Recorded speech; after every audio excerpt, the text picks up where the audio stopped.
A bombshell new report suggesting Biden's botched exit from Afghanistan was even worse than we thought.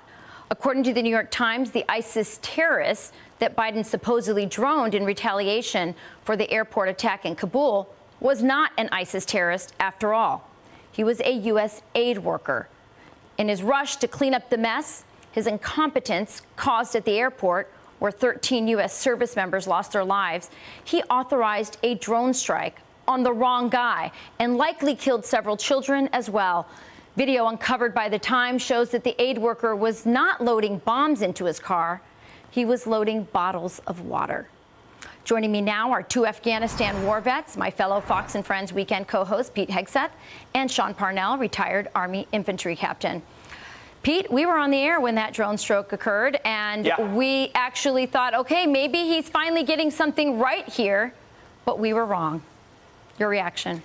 It appears we may be. I mean, first of all, Rachel, I'm always skeptical of the New York Times. I'm always skeptical of international journalists given free access in the now Taliban-controlled Kabul. You don't have this kind of extensive reporting without the approval of the Taliban. So they're trying to, even if it's Joe Biden, they're trying to make America look bad, number one.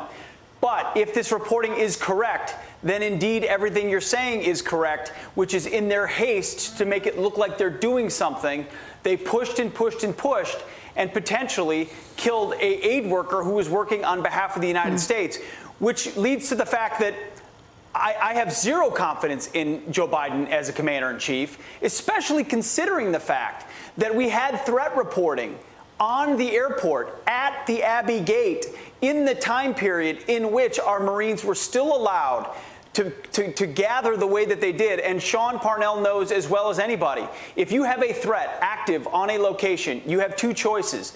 Go on the offense and create a new perimeter, change the dynamics, or refortify your position.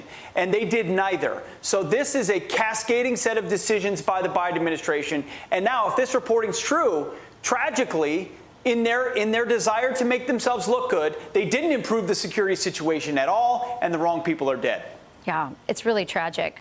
Sean, I want to play this clip, if I could, from our Defense Secretary, Lloyd Austin, who is now concerned that we're going to have more terrorism, not less, following this withdrawal. Take a listen. The whole community is kind of watching to see what happens and whether or not al-Qaeda has the ability to regenerate in Afghanistan. The nature of al-Qaeda and ISIS-K is that they will always attempt to find space to grow and regenerate, whether it's there, whether it's in Somalia, whether it's in any other ungoverned space. Sean, how much of this increase in terrorism that we're now hearing, not just Austin talk about, but also General Milley, and I don't know how much of this is CYA, but, we're seeing that there's an increase now. I mean, is it worse? Are we in a worse position today on the eve of the 20th anniversary of 9/11 than we were maybe even when this whole thing started? Yeah, tragically, I think that we are. And you can lay all of this at Joe Biden's feet.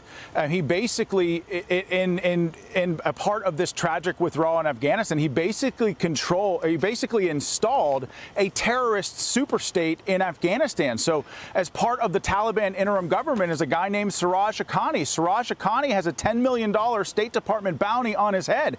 Joe Biden is openly negotiating with organizations like the Taliban, with Hekmatyar, with the Haqqani network, aiding and abetting terrorist groups on the eve of 9/11. Rachel, if that is not something that is resignation worthy, if that is not something that is impeachment worthy, that I don't know what is. And I think, unfortunately, our world is a far more dangerous place now, not because we left Afghanistan, but because of the way we left Afghanistan and the fact that we have basically a geriatric walking foreign policy disaster as our commander-in-chief. And so, yes, the world is more dangerous leading into the 20th anniversary of September 11th. Pete, the humiliating way in which we left Afghanistan, and it was humiliating, how much more painful is 9/11, is this 20th anniversary? How much more painful is Biden making it for Americans? Well, very much so, especially since he attempted originally to set the date on 9/11 and then realized that was a terrible idea, but instead moved it forward and exacerbated the problem completely. You know what I'm trying to do, Rachel, and we're going to be live on the air tomorrow with Fox and Friends. I'm doing my best to separate the absolute sheer incompetence of what Biden has unraveled in Afghanistan, which Sean said so well, from the recognition that the heroes deserve for this day 20 years later, and the desperate plea that we not forget, and the desperate plea that we not take our eye off the fact that there are radical Islamists still to this day that seek our destruction, that now have a mega terror state in Afghanistan.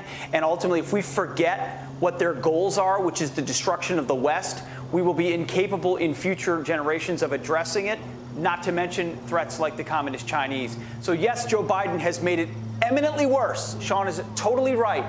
But tomorrow is a day to remember so that we have the ability, maybe, sort of, possibly, to muster a response should we need to, which looks more likely in the future.